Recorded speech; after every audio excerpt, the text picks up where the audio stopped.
Welcome back to Overtime here on WOTM. The Masters now back into the spring for the first time since the 2019 season when we saw Tiger Woods with the championship. They played it in the fall last year, and Dustin Johnson just tore the field up, and we saw the scores change up a little bit. We'll talk about that in a moment. But the first time ever, a man from Japan ends up winning the championship. Hideki Matsuyama comes away with the Masters Championship, shooting 10 under par yesterday. What were some of your takeaways as Matsui kind of played basically an up and down 4 rounds, but he ended up coming away with a green jacket?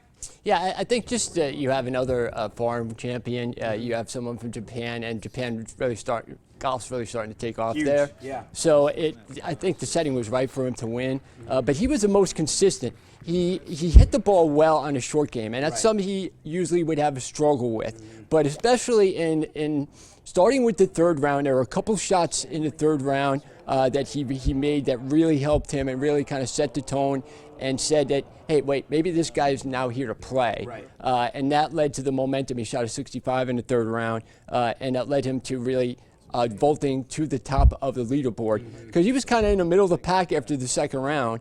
And with the way that this course was playing, it was playing totally opposite than it did in November. Right. So all the players had to make a lot of adjustments, but I think Matsuyama really did a good job at, number one, he said because of the lack of people there, that it helped him, because maybe he took a little pressure off. Yeah. So you don't have a million lunatics screaming at you as you're getting ready to hit your tee shot. And the other thing is that if, these guys are used to playing under pressure, but the Masters is a whole new ballgame. Exactly. I mean, if you remember Sean Van der Velde at all, I don't know, we call them the Van der Veldian moments in the 1999 U.S. Open, where he had basically just hit the ball somewhere within 3 miles of the hole, and he would have won the championship, and he wound up not doing it and hitting the ball in water and then totally choking, forcing a playoff, and then losing in a playoff. So there is that pressure on you, especially when you get to the final hole. And then after, one key moment for him was in 16 when he hit the ball into the water, because that was like a line drive, and you thought maybe he's cracking there. I don't know if you saw his face after he did that, but he was like, what's going on? Yeah. But he calmed down, managed to hit a big shot after that, and then the guy, we'll talk about the other guy who was catching up to him at that one point, really kind of did himself in as well on that, the 16th hole. But it was a great tournament to watch. Finally, you feel like golf is back where you have spectators, and the Masters kicks everything off. It's kind of like the Daytona 500 in driving. Right, exactly, and it certainly did. And you mentioned Xander Schauffele, one of the guys that was he was being aggressive, and he made a play, made an aggressive play, just didn't work out for him. So Hideki Matsuyama is the Masters champion in the spring of 2021. Let's go Matsuyama by a round. One of the things that you broke down, I think was really good, was after his first round, he sat there right at number 2, but after the second round, things looked a little dicey there, coming in at number 6 overall by position as far as his overall shooting, his overall score, sitting 1 under par, and then really tore it up on Saturday. Honestly, I think that a lot of times what you end up seeing, especially with those big Tiger Woods days and tournaments that we've seen in the past, what we've seen before is Sunday you make your move. And what we saw with Matsuyama, Saturday he really kind of changed the game for himself. Yeah, a couple of holes, I believe the 15th hole, he was able to get an eagle or I think, he got an eagle on the 15th hole. So that kind of gave him the confidence that he could do it. And then on Sunday, Schauffele, when he was getting ready to hit that on the 16th hole, he had gone 1,041 holes in majors without getting a triple bogey or higher. And that's what he wound up getting. So talk about bad times to do it. But this was a guy who, once he cut it to 2 after 15, he's a guy, Schauffele has what? 5 top 10 finishes, 4 top 5 finishes. So in the last couple of years, so he was, I think, he was kind of asking himself, okay, now am I always going to be a bridesmaid, or am I finally going to win one? I'm putting myself in a position there. He was making like a dramatic run, and then he had said that with his 8-iron, he just didn't hit it far enough. He thought he did, and he didn't, and then it wound up falling a little short, and then in the water, and then he was done. Exactly. But also the other guy, Zolotarius, man, for a guy who never played before, was a rookie, this guy had some, as Billy Packer would say, onions. He just went out there, and he didn't seem like the environment bothered him. I mean, you could say what you want about the crowd, but still, if you're playing there for the first time, I think the last first-time winner there was Fuzzy Zeller in 1979, so it's not like it's done much. And this kid, he was the only guy of all the players to have every round be under par. Exactly, and Matsuyama obviously took advantage of the situation and ended up winning the Masters Championship. Well, let's take a look at Masters winners since the 2017 season. After the second round, that's one of the points that you really highlighted. Yep. Really, outside of, you had Patrick Reed, Sergio Garcia, and Dustin Johnson, all number one. They were all sitting at the top of the leaderboard.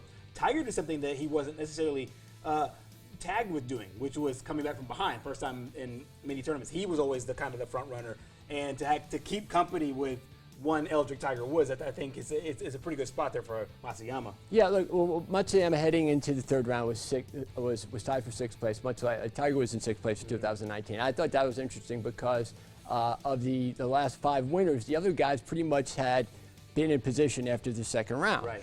And if you're Tiger Woods and you're in sixth place, that's one thing. If you're Matsuyama and you have never won a major championship, that's another thing. Right. But it's 65 in a third round, and like you said, those couple holes really gave him the confidence. And then he's the first guy since Trevor Immelman to shoot over par in the final round and win. And still win. Yeah, and that was in 2008.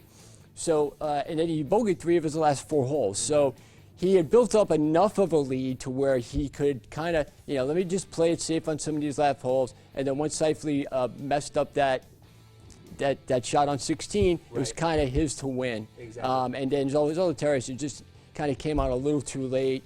And he never really put the pressure on where it was them one-on-one. That would have been interesting to see. But there were a lot. Look, if you're a golf fan and you got a chance to watch some of these guys out there, it wasn't the normal guys you see fighting for a championship. Right. There's no Dustin Johnson. There's no Justin Rose. Right. Even though he had a great first round.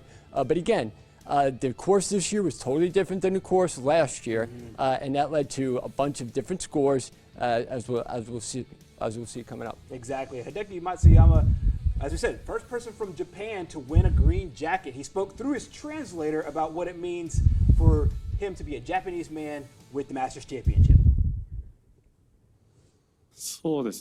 I can't say if I'm the greatest. However, I'm the first to win a major. And if that's the bar, then I've said it. I can't imagine what it's going to be like. What a thrill and honor it will be for me to take the green jacket back to Japan. And I'm really looking forward to it. So Hideki Matsuyama, as we said, from Japan, a country right now that is beaming as far as golf is concerned, Japan and China both, and it's something that you've were able to pick out Masters winners by country, and it looks like this tournament obviously brings the best of the entire world, and we're starting to see from every different continent, starting to see a surge of golf, and especially coming out in this tournament. Yeah, there was the 12th different country, including the U.S., that won a championship, and for Japan, the time has come kind of where golf is obviously an international game, right? But it hadn't really gotten out there yet. And as you see some of these other countries winning, you got to remember that Gary Player was the first one to do it, right. And he was the first one only to do it for he won the first 3 for an international player. Right. And it wasn't until Seve Ballesteros won in 1980 that another nation won. And then you have, since 1980, you have 9 other nations that have won, and so it become much more of an international game. Exactly. So there's a lot more of attention paid to it when you go to the British Open, when you have the U.S. Open, and I think it adds to it.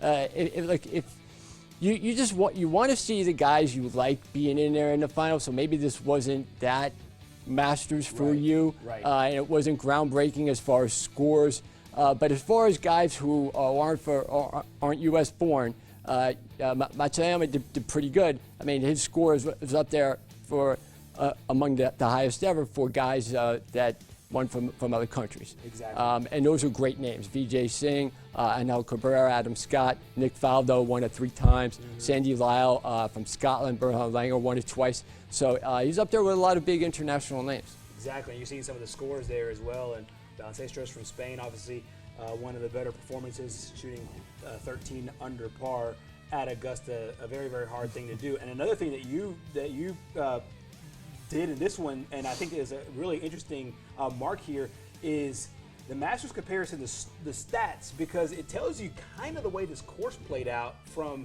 the 2020 year to 2021. Obviously, it looks this course look a lot different because Dustin Johnson had this crazy round, and you see the course playing a lot different, a lot harder this time around. Also, you had 6 guys make the cut that didn't make the cut. Right. In 2020, that didn't make the cut this year. So that leads to a lot more players, a lot more rounds, a lot more ability to get more birdies, more pars. So that's kind of why those numbers are a lot higher to begin with. But the numbers would have been drastically different even if you didn't have like 6 more making the cut. It's because of, it was a different time of the year than never before played in November. Right. And it was just a much slower course. Now it was much faster being in April again. And after that first round, it was just a disaster. There were so many people. I saw an overall graphic where only like 3 rounds in the 60s. Like the combined score was like plus 220 in the first round. So that set the tone for an overall fast tournament that was totally different than the one you saw in November. As you can see, now these are averages per round. First, second, and third, much higher in 2021 than they were. That's 3 shots in the first hole, right. just to give you that. And then it kind of stayed a little consistent, a little bit higher in the final round where you figure guys' nerves are getting to it.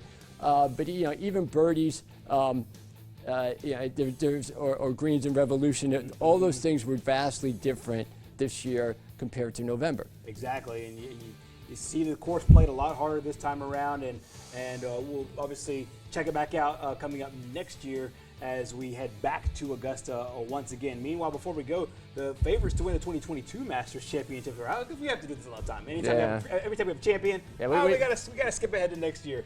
And I find interesting that Hideki Matsuyama, $25 to 1 to win next year.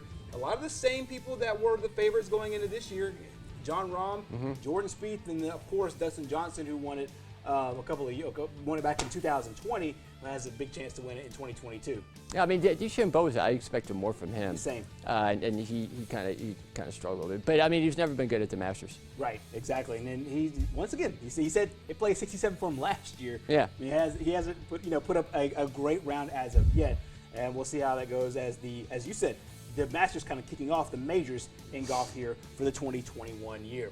Well, coming up next here on Overtime, we will flip over to baseball. The Atlanta Braves kind of found their groove at the end of last week, going into this week. Had a rough day yesterday, but hopefully they're back on track. We'll talk about Braves baseball coming up next.